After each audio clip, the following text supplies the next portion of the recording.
வணக்கம் மக்களே. நம்ம சேனல்ல தொடர்ந்து ரிவ்யூஸ் தாங்க பார்த்துக்கிட்டு இருக்கோம். அந்த வகையில இப்ப நம்ம எதை பத்தின ரிவ்யூ பார்க்க போறோம் அப்படின்னா, மாயா கதையில ஏப்ரல் 8 என்ன நடக்க போகுது அப்படிங்கறத பத்தி தாங்க இந்த வீடியோல பார்க்க போறோம். ஸோ மறக்காம இந்த வீடியோக்கு லைக் பண்ணிக்கோங்க, நம்ம சேனலை சப்ஸ்கிரைப் பண்ணிட்டு பக்கத்துல உள்ள பெல் ஐக்கானையும் கிளிக் பண்ணி ஆல்னு செட் பண்ணிக்கோங்க. அப்பதாங்க அடுத்து வீடியோஸ் போடும் பொழுது உங்களுக்கு நோட்டிபிகேஷன் வரும். பார்க்கலாம். சரி வாங்க வீடியோல என்ன நடந்துச்சு அப்படிங்கறத பத்தி நம்ம இப்ப பார்ப்போம். நம்ம மாயா வந்துட்டு வேலை பார்த்துக்கிட்டு இருக்காங்க. அப்ப அந்த மேனேஜர் இங்கேருந்து வந்துட்டு மாயா கிட்ட, இங்க பாருமா, மாடியில ரூம் நம்பர் 654ல மொத்தமா 3 ரூமு, அதை வந்து நீ போயிட்டு கிளீன் பண்ணு அப்படின்னு சொல்றாங்க. அதுக்கு மாயா கேக்குறாங்க, என்ன சார் என்ன மட்டும் ஒரே ஆளை கிளீன் பண்ண சொல்றீங்க, எப்படி சார் என்னால முடியும்? உடனே மேனேஜர் கேக்குறாரு, இங்க பாரு, ஒருவேளை உனக்கு வேலை பார்க்க முடியலைன்னா சொல்லிடு, நான் சார் கிட்ட சொல்லிடுறேன். இதை கேட்டதும் மாயா சொல்றாங்க, சார் அப்படியெல்லாம் இல்லை சார், நான் ஒர்க் பண்றேன் அப்படின்னு சொன்னதோட அவரும் சரி போய் பாரு, கிட்டத்தட்ட எப்படியும் 2 மணி நேரம் ஆகும், அதனால எதுக்கும் கொஞ்சம் பார்த்து வேலை பாரு, ரூமை பார்த்தா பக்கா கிளீனா இருக்கணும். மாயாவும் சரிங்க சார் நான் பாத்துக்கிறேன் அப்படின்னு சொல்லிட்டு அந்த இடத்துல இருந்து போறாங்க. அப்புறமா அவர் என்ன பண்றாருன்னா நேரா புவனேஸ்வரிக்கு ஃபோன் பண்றாங்க. புவனேஸ்வரி ஃபோன் அட்டன் பண்ணி, சொல்லுங்க, நான் சொன்னதை மாயா கிட்ட சொன்னீங்களா? மேனேஜர் சொல்றாரு, மேடம் அதெல்லாம் சொல்லிட்டேன். ஃபர்ஸ்ட் ஏன் எதுக்குன்னு கேள்வி கேட்டாங்க, அதுக்கப்புறம் அவங்களே வேலைக்கு போயிட்டாங்க. இதை கேட்டதும் புவனேஸ்வரி சொல்றாங்க, இங்க பாரு, அவளை இனிமே நீ வேலை பார்க்க வச்சுக்கிட்டே இரு, அந்த பார்ட்டி நடக்கிற இடத்துக்கு அவளை முன்கூட்டியே வர வச்சிடாத. ரகுராம் மட்டும் அந்த பார்ட்டிக்கு வந்திருக்கான் அப்படின்னு தெரிஞ்சிச்சுன்னா கண்டிப்பா மாயா ரகுராமோட கண்ணில் படாம தப்பிச்சிருவா. அதனால அவ இன்னும் கொஞ்ச நேரம் அந்த இடத்துலயே வேலை பார்த்துக்கிட்டு இருக்கட்டும். அதுக்கப்புறம் பார்ட்டி ஆரம்பிச்ச பிறகு ரகுராம் இருக்கிற இடத்துக்கு கரெக்டா அவளை அனுப்பு. இதை கேட்டதும் மேனேஜரும் சரிங்க மேடம் அப்படின்னு சொல்லிட்டு போனை கட் பண்றாங்க. மாயா நேரா அந்த ரூமுக்கு போயிட்டு, இப்ப எதுக்காக மேனேஜர் என்னை இங்க அனுப்புறாரு? ச்சே, அந்த கார்த்திய நம்ம கண்டுபிடிக்கிறதுக்காக ட்ரை பண்ணிக்கிட்டு இருக்கோம் அப்படிங்கறது அவனுக்கு தெரிஞ்சு போச்சோ, அதனாலதான் அவன் கண்காணிப்புலயும் இருக்கணும் அப்படிங்கறதுக்காக எனக்கு இவ்வளவு வேலை கொடுத்துக்கிட்டு இருக்கான் போல அப்படின்னு மாயா டென்ஷன் ஆகுறாங்க. மாயா எதுக்கு வந்தாங்க அதை விட்டுட்டு அங்க வேலை பார்த்துக்கிட்டு இருக்காங்க. இன்னொரு பக்கம் நம்ம ஜானகியும் ரகுராமும் ஒரு கோவில் கிட்ட நிக்கிறாங்க. ஜானகி அப்பதான் யோசிக்கிறாங்க, ச்சே, ஒரு நல்ல இடத்துக்கு போறோம், தலையில பூ இல்லாம போறோமே அப்படின்னு ஜானகி வருத்தப்பட்டாங்க. அப்பதான் நம்ம ரகுராம் ஒரு கோவில் கிட்ட பைக்கை நிப்பாட்டுறாரு. பைக்கை நிப்பாட்டிட்டு நேரா ஜானகி கிட்ட, பார்த்தேன் தலையில பூ வைக்காம இருந்த, அந்த பூக்கடையில போயிட்டு பூ வாங்கிட்டு வா அப்படின்னு சொன்னதோட ஜானகி ரொம்ப சந்தோஷமா பைக்கை விட்டு இறங்கி நேரா அந்த பூக்கடைக்கு போயிட்டு மல்லிகைப்பூ வாங்கி தலையில வச்சுக்கிட்டு வெளியில வராங்க. வெளியில வந்துட்டு நேரா அவர்கிட்ட, நல்லா இருக்கா அப்படின்னு கேட்க ரகுராம் சொல்றாரு, சரி நேரமாகிட்டு கிளம்பலாம் அப்படின்னு சொன்னதோட ஜானகியும் சரிங்க அப்படின்னு சொல்லிட்டு கிளம்புறாங்க. 2 பேரும் மறுபடி பைக்ல கிளம்புறாங்க. அப்பதான் நம்ம ஜானகி நினைக்கிறாங்க, பூ வச்சிருக்கேன் நல்லா இருக்குன்னு கூட சொல்ல மாட்டேங்கிறாரு, அந்த அளவுக்கு இவருக்கு கோவமா இருக்கு போல அப்படின்னு ஜானகி நினைக்கிறாங்க. பைக் மறுபடியும் போக ஆரம்பிக்குது. இன்னொரு பக்கம் நம்ம பத்மாவையும் பார்வதியையும் அந்த தனம் அந்த சாருவையும் காமிக்கிறாங்க.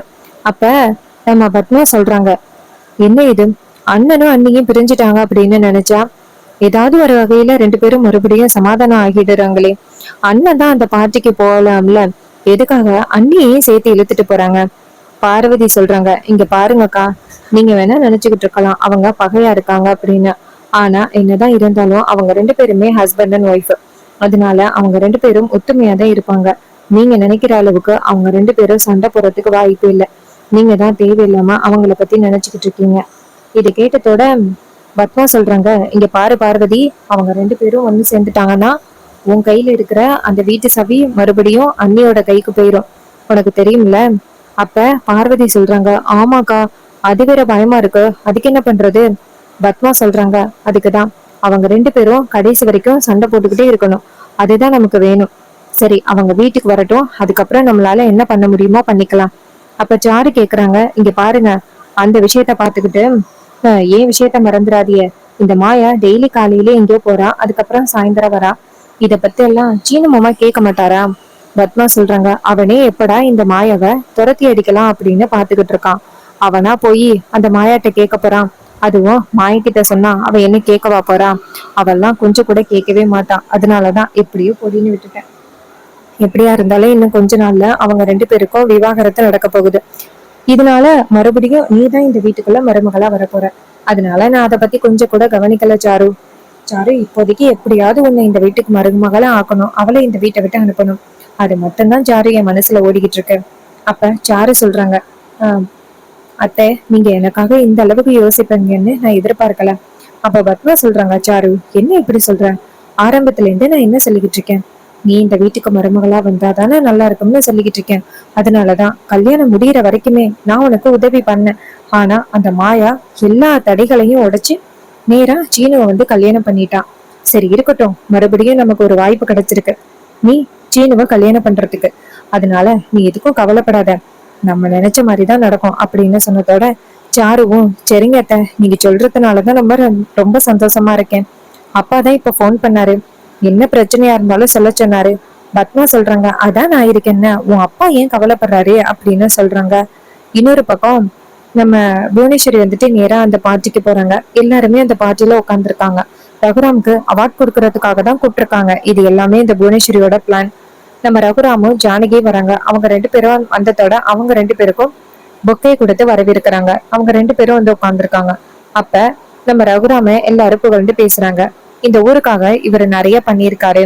இவர் மாதிரி ஒரு பெரியவர் கிடைச்சதுக்கு இந்த ஊருக்கு கொடுத்து வச்சிருக்கணும். நிறைய பள்ளிக்கூடம், ஆஸ்பத்திரி, அது இதுன்னு கட்டுறதுக்கு நிறைய இடமெல்லாம் கொடுத்திருக்காரு அப்படின்னு சொல்லி ரகுராம புகழ்ந்து பேசுறாங்க. ரகுராம் ரொம்ப கௌரவமானவர் ஊருக்குள்ள அப்படின்னு சொல்லி பேசிக்கிட்டு இருக்காங்க. அப்பதான் புவனேஸ்வரி நேரா மேனேஜரை கண்காட்டுறாங்க. உடனே மேனேஜர் புரிஞ்சுக்கிட்டாரு. சோ இப்பதான் அந்த மாயாவை வர சொல்லணுமா அப்படின்ட்டு. அப்ப மேனேஜர் நேரா மாடிக்கு போறாரு. அங்க போயிட்டு நேரா மாயாவை பாக்குறாங்க. என்ன இன்னமும் நீ கிளீன் பண்ணிக்கிட்டு இருக்கியா? மாயா கேக்குறாங்க. சார், கொஞ்ச நெஞ்ச ரூமா சார், மொத்தம் 3 ரூம் சார், எல்லாத்தையும் கிளீன் பண்ணி வரதுக்கு டைம் ஆகும்ல. அப்ப மேனேஜர் சொல்றாரு, சரி இந்த வேலையை போட்டுட்டு அங்க ஒரு முக்கியமான கெஸ்ட் நிறைய பேர் வந்திருக்காங்க, அவங்களுக்கு ஜூஸ் கொண்டு போய் கொடு. மாயா கேக்குறாங்க, சார் இந்த வேலையே என்ன முடிக்கலாம் சார், இதை நான் பினிஷ் பண்ணிட்டு வரேன் சார். அப்ப மேனேஜர் சொல்றாரு, இங்க பாரு, இதை பினிஷ் பண்ணிட்டு வர்றதுக்கு எப்படியும் 1/2 hour மேல ஆகும். அது வரைக்கும் அந்த கெஸ்ட் வெயிட் பண்ணுவாங்களா? போயிட்டு அவங்களுக்கு ஜூஸை மட்டும் கொடுத்துட்டு வந்துரு. இது கேட்டதோட மாயாவும் சரிங்க சார் அப்படின்னு சொல்லிட்டு இங்க இருந்து வெளியில வராங்க. அப்புறம் ஜூஸ் எடுத்துக்கிட்டு நேரா அந்த பார்ட்டி ஹாலுக்கு போறாங்க. அங்க வந்துட்டு புவனேஸ்வரி காத்துக்கிட்டு இருக்காங்க. வாடி வா, இன்னும் கொஞ்ச நேரத்துல ரகுராம் அத்தனை பேருக்கு முன்னாடி அவமானப்பட போறான் அப்படின்னு வெயிட் பண்ணிட்டு இருக்காங்க. அப்பதான் மாயா இங்க இருந்து வராங்க. வந்து ஜூஸ் கொண்டு வராங்க. ஜானகி உட்காந்துருக்காங்க. ஜானகி மாயாவும் ஒருத்தர் பாத்துக்கிறாங்க. ஜானகி மாயா கிட்ட வராது அப்படின்னு சொல்லி சைகையால சொல்ல, அப்ப மாயா என்ன பண்றாங்கன்னா டக்குன்னு திரும்புறாங்க. அப்ப பக்கத்துல உள்ளவர் மேல ஜூஸ் கொட்டிடுது. இதனால அவர் மேல எங்க பார்த்தாலும் ஜூஸ் கொட்டிடுது. அப்ப அவரு செம்மையா கோவப்பட்டு எந்திரிச்சு, உனக்கு அறிவே இல்லையா, பார்த்து கொண்டாந்து கொடுக்க மாட்டியா அப்படின்னு சொல்லி பேசுறாங்க. அப்பதான் புவனேஸ்வரி அந்த இடத்துக்கு என்ட்ரி ஆகுறாங்க. புவனேஸ்வரி அங்கேருந்து வந்துட்டு, மாயா நீ ரகுராமோட பொண்ணு தானே, நீ இங்க என்ன பண்ணிக்கிட்டு இருக்க? அப்ப மாயா அமைதியா இருக்காங்க. அப்ப அங்க உள்ளவங்க, என்னது இந்த பொண்ணு ரகுராமோட பொண்ணா? அப்ப அங்க உள்ளவங்க, ஆமா இந்த பொண்ணு ஃபாரின்ல பெரிய படிப்பு படிச்சிருக்கு. இந்த பொண்ணு இப்ப ரகுராம் வீட்டுலதான் இருக்கு. இவங்க அம்மாவும் இறந்துட்டாங்க. அதனால இந்த பொண்ணை வந்துட்டு இந்த ரகுராம் தான் தத்தெடுத்தாரு. இப்ப இந்த பொண்ணு இங்க வேலை பார்த்துக்கிட்டு இருக்கு. இந்த பொண்ணை வேலை பார்க்க வைக்கிறாரா? இந்த பொண்ணுக்கு இவர் எதுவும் செய்யறது இல்ல போலயே அப்படின்னு. அப்ப புவனேஸ்வரி சொல்றாங்க, ஆமா இந்த பொண்ணு ஆரம்பத்துல இருந்து இவர் வெறுத்துக்கிட்டே இருந்தாரு. இவருக்கு இந்த பொண்ணை பிடிக்கவே இல்லை. இந்த பொண்ணை எப்படியாவது இந்த வீட்டை விட்டு துரத்திட்டாரு போல. பாவம், இப்ப இவ வந்து அம்மாவை இறந்த பிறகு இந்த மாதிரி ஒவ்வொரு கடையா வேலை பார்த்துக்கிட்டு இருக்கா போல. ஏ ரகுராம், கௌரவம்னு பேசுன, ஒரு பொண்ணை கூட ஒழுங்காக வளர்க்க முடியலையா அப்படின்னு கேட்டதோட நம்ம ரகுராம் ரொம்ப அதிர்ச்சி ஆகுறாரு. அப்ப அங்க உள்ளவங்க எல்லாருமே ரகுராம பார்த்து, சார் என்ன சார் இது, ஊருக்குள்ள நீங்க எவ்வளவு பெரிய ஆளு, இந்த விஷயம்லாம் சாதாரண விஷயம், இந்த பொண்ணை பாத்துக்கிறதா உங்களுக்கு பெரிய கஷ்டம், இந்த பொண்ணு அப்படி எவ்வளவு சார் செலவு வச்சிட போகுது, இவளை போய் இப்படி கஷ்டப்படுத்தீங்க அப்படின்னு சொன்னதோட நம்ம ரகுராம் ரொம்ப கோவப்பட்டு அமைதியா இருக்கிறாரு. அப்ப மாயா டக்குன்னு, இங்க பாருங்க, இதுக்கும் என் பெரியப்பாவுக்கும் எந்த வித சம்மந்தமும் இல்ல. அப்பதான் புவனேஸ்வரி சொல்றாங்க, மாயா சொந்த அப்பா இல்லைன்னாலும் இவருக்கு நீ நல்லாவே சப்போர்ட் பண்ற. இவரை யாரும் அவமானப்படுத்தினா உன்னால தாங்கிக்க முடியாது போல இப்படி பேசுற. மாயா சொல்றாங்க, ஏ புவனேஸ்வரி, தேவையில்லாம இந்த மாதிரி பிரச்சனை உண்டாக்காத. இது எல்லாத்துக்கும் நீ தான் காரணம் அப்படிங்கறது எனக்கு நல்லாவே புரியுது. தேவையில்லாம பிரச்சனை உண்டாக்காம இந்த இடத்த விட்டு போ. அப்ப புவனேஸ்வரி சொல்றாங்க, என்ன மாயா இப்படி பேசுற? நானா இந்த பிரச்சனைக்கெல்லாம் காரணம்? என்னமோ நான் தான் உன்னை இங்க வேலைக்கு சேர்த்த மாதிரி பேசிக்கிட்டு இருக்கேன். நீ ஏதோ 5க்கு 10க்கு கஷ்டப்பட்டு இங்க வேலைக்கு சேர்ந்திருக்க. அதுக்கு போய் நீ என்ன பேசுற? எனக்கும் இதுக்கு ஒரு சம்பந்தமும் இல்ல, என்ன பேசுற அப்படின்னு சொன்னதோட மாயா சொல்றாங்க, புவனேஸ்வரி தேவையில்லாம பிரச்சனை உண்டாக்கிட்டு இருக்க. அப்ப ரகுராம் சொல்றாரு, நிறுத்து. இப்படி ஒவ்வொரு இடமா நான் போகும்போதெல்லாம் அந்த இடத்துல வந்து என்னை அவமானப்படுத்துறதுதான் உன்னோட வேலையா? கொஞ்சம் கூட என்ன நிம்மதியாவே இருக்க விட மாட்டியா? அப்படி நான் உனக்கு என்ன பாவம் பண்ணேன் அப்படின்னு சொல்லிட்டு ரகுராம் ரொம்ப கோவப்படுறாரு.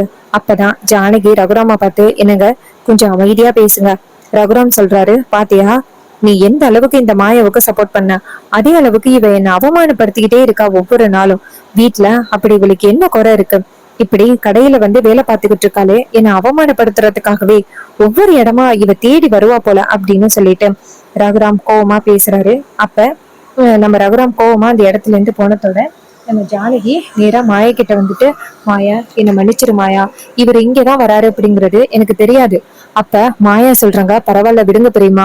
அப்ப ஜானகி சொல்றாங்க, இப்ப நீ இங்க வந்தது கூட எப்படியாவது அந்த கார்த்திகை கண்டுபிடிக்கலாம் அப்படிங்கறதுக்காக தான் இங்க வந்திருக்க. ஆனா இப்ப கூட நீ அவர்கிட்ட கெட்ட பேரு தானே வாங்குற அப்படின்னு சொல்ல, அதுக்கு மாயா சொல்றாங்க, சரி விடுங்க பெரியமா, என்ன நடந்தாலும் பாத்துக்கலாம் அப்படின்னு சொல்றாங்க. அதுக்கப்புறம் வீட்டுக்கு கிளம்புறாங்க. ரகுராம் கோவமா வீட்டுக்கு போறாரு. ரகுராம் மட்டும் பைக்ல வராரு. அப்ப பத்மாவும் பார்வதியும் நேரா ரகுராம பார்த்து, என்ன மாமா நீங்க மட்டும் வரீங்க, எங்க அண்ணிய காணோம் அப்படின்னு பார்வதி கேக்குறாங்க. அப்ப ரகுராம் கோவமா அந்த இடத்துல இருந்து போறாரு. ரகுராம் சரியான கோத்துல போறத பார்த்துட்டு பத்மா நேரா பார்வதி கிட்ட, என்னடி இது, நீ கேக்குற கேள்விக்கு பதில் சொல்லாம அண்ணன் இவ்வளவு கோவமா போறாரு, என்னவா இருக்கும்? அப்ப பார்வதி சொல்றாங்க, அக்கா கண்டிப்பா ஏதோ ஒரு பிரச்சனை நடந்திருக்கு. அப்ப பத்மா சொல்றாங்க, ஆமாண்டி என்ன பிரச்சனைன்னு தெரியலையே, சரி வா போய் கேட்போம் அப்படின்னு சொல்லிட்டு நேரா வீட்டுக்குள்ள போறாங்க. அங்க போயிட்டு நேரா ரகுராம் கிட்ட, என்னாச்சு, ஏன் இவ்வளவு கோவமா வரீங்க அப்படின்னு கேட்க, அதுக்கு ரகுராம் சொல்றாரு, வீட்டுலதான் நிம்மதி இல்லாம இருக்கிறேன் அப்படின்னா வெளியிலயும் அந்த மாயா என்ன ரொம்ப கொடுமைப்படுத்திக்கிட்டே இருக்கா, எங்க போனாலுமே என்ன அவமானப்படுத்திக்கிட்டே இருக்கா அப்படின்னு ரகுராம் சொல்றாரு. இதை கேட்டதோட பாட்டி சொல்றாங்க, ரகு என்ன பாச்சு, பாட்டிக்கு போகணும் அப்படின்னு ஜானகியை கூட்டிட்டு போன, நீ மட்டும்தான் வர, ஜானகி எங்கப்பா அப்படின்னு கேக்குறாங்க. அப்ப ரகுராம் சொல்றாரு, அம்மா இந்த பிரச்சனை எல்லாத்துக்குமே காரணம் அவதான். அவ மட்டும் அந்த மாயாவை இங்க கூட்டிட்டு வராம இருந்திருந்தா இவ்வளவு பிரச்சனை வந்திருக்க வேண்டிய அவசியமே கிடையாது. இன்னும் நான் அவளால என்னெல்லாம் அவமானத்தை சந்திக்க போறேன்னு தெரியல. அப்பதான் மணி கேக்குறாரு, என்ன சகல சொல்றீங்க, அவார்டு வாங்குறதுக்காக தானே போனீங்க, என்னாச்சு அப்படின்னு கேட்க, அப்ப ரகுராம் சொல்றாரு, அவார்டு வாங்குறதுக்கு போனேனா, அங்க போயிட்டு அத்தனை பேருக்கு முன்னாடி அவமானப்படுறதுக்காக தான் நான் போயிருக்கேன். இந்த மாயாவுக்கு அப்படி இந்த வீட்டுல என்ன குறை இருக்கு? அத்தனை பேருக்கு முன்னாடி ரெஸ்டாரண்ட்ல வேலை பார்த்துக்கிட்டு இருக்கா, அங்க உள்ளவங்க எல்லாருமே என்னை எப்படி அவமானப்படுத்தி பேசுறாங்க தெரியுமா அப்படின்னு சொல்ல, அப்ப பத்மா சொல்றாங்க, ஐயோ அப்ப அவ காலையிலே கிளம்பி இதுக்குதான் போனாளான்னு, இப்படி எல்லாம் அவ பண்ணுவான்னு நான் எதிர்பார்க்கவே இல்லை. இதுக்கு நான் என்ன சொன்னேன், அவ நம்ம குடும்பத்துக்கு ஏத்த பொண்ணே கிடையாதுன்னு அப்பையில இருந்தே சொல்லிக்கிட்டே இருந்தேன். நீங்க கொஞ்சமாவது கேட்டீங்களா? கடைசியில எப்படி அவமானப்படுத்திட்டா பாத்தீங்களா? நம்மளால இனிமே நிம்மதியாவே இருக்க முடியாதுன்னா இவளை இந்த வீட்டை விட்டு அனுப்புறதுதான் நல்லது. ஆரம்பத்துல இருந்தே சொல்லிக்கிட்டு இருக்கேன், கொஞ்சமாவது கேட்டீங்களா? இப்ப யாருக்கு அவமானம்? நமக்குதான் அவமானம். என்னதான் நடந்துச்சு அப்படின்னு சொல்ல, ரகுராம் சொல்றாரு, நான் அங்க போயிட்டு அவார்ட் வாங்குறதுக்காக போனேன். அங்க இந்த மாயா அங்க உள்ள ரெசார்ட்ல உள்ளவங்க கிட்ட வேலை பார்த்துக்கிட்டு இருக்கா, எல்லாருக்கும் ஜூஸ் கொண்டாந்து கொடுத்தா. அப்ப எல்லாரும் என்ன எப்படி தெரியுமா பேசினாங்க, ஒரு ஃபாரின்ல இருந்து வந்த பொண்ணு அவங்க அம்மாவை இழந்துட்டு இருக்கிறா, அவளுக்கு ஒரு சோறு கூட உன்னால போட முடியாதா, அவ வந்து இப்படி வேலை பார்த்துக்கிட்டு இருக்காளே அப்படின்னு சொல்லி எங்களை ரொம்ப அவமானப்படுத்திட்டாங்க. என்னால கொஞ்சம் கூட தாங்கிக்கவே முடியல தெரியுமா அப்படின்னு சொல்லி பேசிக்கிட்டு இருக்காரு. பத்மா சொல்றாங்க, அண்ணா இதுக்கு மேலேயே அவளை இந்த வீட்டுக்குள்ள வச்சுக்கிறது நல்லதே கிடையாது. இப்பவே நீங்க அவளை இந்த வீட்டை விட்டு துரத்துறதுதான் நல்லது. இதுக்கு மேல நீங்க என்னென்ன அவமானப்பட போறீங்க, போதுன்னா போதும் அப்படின்னு சொல்லி பேசுறாங்க. அப்ப மாயாவும் ஜானகியும் ஆட்டோல வந்து இறங்குறாங்க. அப்ப மாயா சொல்றாங்க, பெரியம்மா எனக்கு பயமா இருக்கு. பெரியப்பா ரொம்ப கோவத்துல இருப்பாரு. அப்ப ஜானகி சொல்றாங்க, மாயா நான் பாத்துக்கிறேன், நீ கவலைப்படாத வா அப்படின்னு சொல்லி நேரா கூட்டிட்டு போறாங்க. நேரா உள்ளார போனதோட அங்க ஆல்ரெடி ரகுராம் சரியான கோவத்துல காத்துக்கிட்டு இருக்காரு மாயாவுக்காக. அப்ப மாயா வீட்டுக்குள்ள காலடி எடுத்து வைக்க போகும் பொழுது ரகுராம் தடுக்கிறாரு, அங்கே நில்லு அப்படின்னு. அப்ப மாயா நிக்கிறாங்க. அப்ப ரகுராம் இங்க இருந்து வந்துட்டு இன்னும் என்னை எங்கெல்லாம் சேர்த்து அவமானப்படுத்தணும் அப்படின்னு திட்டம் போட்டுக்கிட்டு இருக்க. இங்க பாரு, உங்க அம்மாவை அந்த காலத்துல இந்த வீட்டை விட்டு துரத்துனது எங்களோட தப்புதான், இல்லைன்னு சொல்லல. அதுக்காக இப்படி ஒவ்வொருத்தரையும் இப்படி அவமானப்படுத்தணும் அப்படின்னு இதெல்லாம் பண்ணிக்கிட்டு இருக்கியா? அப்படி நாங்க உங்களுக்கு என்னதான் பாவம் பண்ணோம்? உங்க அம்மாவை நாங்க இந்த வீட்டை விட்டு துரத்துனதுக்கு நான் மன்னிப்பு கேட்டுக்கிறேன். அதுக்காக ஒவ்வொரு நேரமும் இந்த குடும்பத்தை நீ இப்படி அசிங்கப்படுத்திக்கிட்டே இருக்கிறது என்னால தாங்கிக்கவே முடியல அப்படின்னு சொல்லி பேச, அப்ப மாயா சொல்றாங்க, பெரியப்பா நான் எதுவும் இன்டென்ஷனோட பண்ணல பெரியப்பா, இந்த கார்த்தி அப்படின்னு சொல்ல வர. அப்ப டக்குன்னு நம்ம ரகுராம் இருக்காருல்ல, இங்க பாரு நிறுத்து, இதோட எதுவும் பேசாத. அதான் உனக்கு சீனி விவாகரத்து கொடுக்குறான்னு சொல்லிட்டானே, இனிமே உனக்கும் இந்த குடும்பத்துக்கு எந்தவித சம்மந்தமும் இல்ல, இந்த வீட்டை விட்டு மரியாதையா போயிரு அப்படின்னு சொல்லி பேசினதோட நம்ம ஜானகி வந்துட்டு என்னங்க என்னங்க இப்படி சொல்றீங்க? அப்ப ரகுராம் சொல்றாரு, போதும் ஜானகி, ஆரம்பத்துல இருந்தே உன் பேச்சை கேட்டு கேட்டு நான் இந்த அளவுக்கு உட்காந்துருக்கேன். இதுக்கு மேலே என்னால அவமானப்பட முடியாது. தயவு செஞ்சு இனிமே உன்னோட பொண்ணுக்கு சப்போர்ட் பண்றேன் அப்படின்னு சொல்லிட்டு தயவு செஞ்சு என்ன நிம்மதி இல்லாம ஆக்காத. இவளை இந்த இடத்த விட்டு அனுப்பிடு, இதான் உனக்கு நல்லது அப்படின்னு சொன்னதோட நம்ம ஜானகிக்கு என்ன பண்றதுன்னே தெரியல. அப்பதான் பாட்டி சொல்றாங்க, இங்க பாரு ஜானகி, வீட்டுல இருக்கிற வரைக்கும் இந்த மாயா பல பிரச்சனைகளை வச்சு அவமானப்படுத்திக்கிட்டே இருந்தா சரி. ஆனா இப்ப ரகு இங்கே வெளியில போயிருக்கான், அங்கேயும் இந்த மாதிரி ரகுவை அவமானப்படுத்துறது தப்பில்லையா? நீ கொஞ்சம் யோசிச்சு பாரு. அப்ப ஜானகி சொல்றாங்க, ஐயோ அத்தை, இது எல்லாமே இந்த வீட்டோட நல்லதுக்காக தான். ஜானகி கேக்குறாங்க, ரகுராம் கேக்குறாரு, வீட்டோட நல்லதுக்கா? எந்த நல்லதுக்காக இவ இப்படி பண்ணிக்கிட்டு இருக்கா? இவ சம்பாரிச்சு போட்டுதான் இந்த குடும்பம் வாழ்ந்துகிட்டு இருக்கா அப்படின்னு கேட்க, அப்ப ஜானகி டக்குன்னு சொல்ல வர மாயா டக்குன்னு தடுக்கிறாங்க, சொல்லாதீங்க பெரியமா அப்படின்னு. அப்ப ஜானகி சொல்றாங்க, இங்க பாரு மாயா. என்ன மாயா? மாயா சொல்றாங்க, இல்ல பெரியமா, சொல்லாதீங்க பெரியமா அப்படின்னு சொன்னதோட ஜானகி எதுவுமே பேசாம அமைதியா இருக்காங்க. அப்ப ரகுராம் சொல்றாரு, இங்க பாரு ஜானகி, இவ இதுக்கு மேலேயும் இந்த வீட்டுல இருக்க வேணாம், என்னால கொஞ்சம் கூட நிம்மதியாவே இருக்க முடியல, இவளை கூட்டிக்கிட்டு போ அப்படின்னு சொன்னதோட நம்ம ஜானகி அதிர்ச்சி ஆகுறாங்க. மாயாவை அந்த இடத்துல இருந்து வெளியில அனுப்புறாங்க. மாயா ரொம்ப கவலையா வெளியில வராங்க. அப்பதான் நம்ம ஜானகி வந்துட்டு நேரா ரகுராம பார்த்து, என்னங்க நம்ம தப்பான முடிவு எடுக்கிறோம், மாயா மேல எந்த தப்புமே இல்ல, அவ தப்பான பொண்ணும் கிடையாது, அவ ரொம்ப நல்லவ. அப்ப ரகுராம் சொல்றாரு, போதும் ஜானகி, இதுக்கு மேலேயும் உன் பேச்சை என்னால கேட்டுக்கிட்டு இருக்க முடியாது. இந்த மாயாவால நான் இன்னைக்கு எந்த அளவுக்கு அவமானப்பட்டேன் அப்படிங்கிறது எனக்கு தான் தெரியும். இதுக்கு மேலேயே நீ தயவு செஞ்சு பேசாத அப்படின்னு சொன்னதோட நம்ம ஜானகி ரொம்ப ஷாக் ஆகுறாங்க. இன்னொரு பக்கம் பத்மாவும் பார்வதியும் இதை பார்த்துட்டு சந்தோஷப்படுறாங்க. அப்ப பத்மா நேரா பார்வதி கிட்ட, பார்வதி, இந்த விஷயத்த பத்தி நான் இப்பவே சாரு கிட்ட சொல்லணும் இரு அப்படின்னு சொல்லிட்டு சாருவ அந்த இடத்துல இருக்க சொல்லிட்டு நம்ம பத்மா பார்வதிய அங்கேயே இருக்க சொல்லிட்டு நம்ம பத்மா நேரா சாரு கிட்ட போயிட்டு, சாரு, நம்ம நினைச்சது நடந்துட்டு, இந்த மாயா இருக்கால, அவளை அண்ணனே வீட்டை விட்டு துரத்திட்டாரு, இனிமே அவளோட பிரச்சனை நமக்கு கொஞ்சம் கூட இருக்க போறது இல்ல, இனிமே உன்னை சூப்பரா சீனுவுக்கு கல்யாணம் பண்ணி வச்சிடலாம் அப்படின்னு சொன்னதோட சாரு ரொம்ப சந்தோஷப்படுறாங்க. சோ இந்த ப்ரிடிக்ஷன் உங்களுக்கு பிடிச்சிருந்துச்சு அப்படின்னா இந்த வீடியோக்கு மறக்காம லைக் பண்ணிக்கோங்க, நம்ம சேனலை சப்ஸ்கிரைப் பண்ணிட்டு பக்கத்துல உள்ள பெல் ஐக்கானையும் கிளிக் பண்ணி ஆல் செட் பண்ணிக்கோங்க. அப்பதாங்க அடுத்தடுத்து புது புது வீடியோஸ் போடும் பொழுது உங்களுக்கு தொடர்ச்சியா நோட்டிபிகேஷன் வரும், பார்க்கலாம். தேங்க்யூ ஃபார் வாட்சிங். அடுத்த வீடியோல பார்க்கலாம். தேங்க்யூ ஃபார் வாட்சிங்.